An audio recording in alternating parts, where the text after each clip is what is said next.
Another day, another gastos na naman. Charing, walang ganun dahil sasamahan nyo lang kaming mamalengke at ipapasyal ko rin kayo dito sa bayan ng Manggatarim. So hindi ko na to patatagalin pa. Let's go! 5 PM na nga rin pala neto at kailangan na nga namin bumili ng uulamin namin para sa hapunan. So sa mga magtatanong nga kung saan kami banda sa Manggatarim nagstay, dito po kami banda sa Bantukaling. Inuunahan na kita, loves, dahil halos puro bukirin at pagagandang tanawin lang ang halo makikita mo sa vlog na to. Makikita nyo dyan, paglagpas namin ng bahay, wala po kaming kapitbahay dito. Tanging malawak na lupain at mga bukirin lang ang matatanaw nyo sa magkabila ng bahay. Tawang-tawa nga ako noon, saan ka nakakita? Bumili lang ng mantika pero naka-tricycle. Sakto nga din pala nung umuwi kami neto dahil fiesta sa kanila at ayan nadaanan namin yung paliga sa baryo nila. So hindi muna ako magdadaldal, namnamin muna natin yung napakagandang dinaanan namin dito sa lugar ng Bantukaling.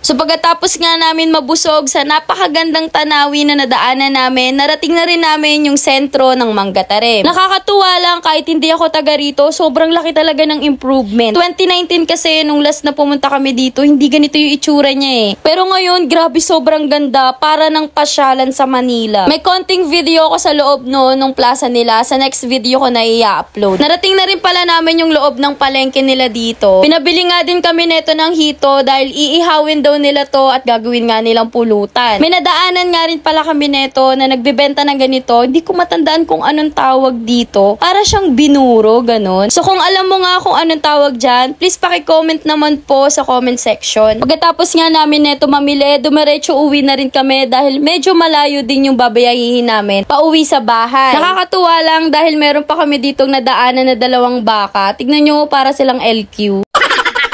Sa totoo lang, nabibilisan talaga ako sa oras dito sa probinsya. Yung tipong malingat ka lang, tapos maya-maya paggabi na. Pero sa totoo lang, ang sarap siguro dito tumira. Tahimik yung paligid, walang polusyon, makakapag-relax ka ng maayos. Tsaka dahil makakapag-voice over ka dito ng maayos. Tumigil nga kami neto saglit para ma-videohan ko ng maayos. Tignan nyo yung langit, ang ganda.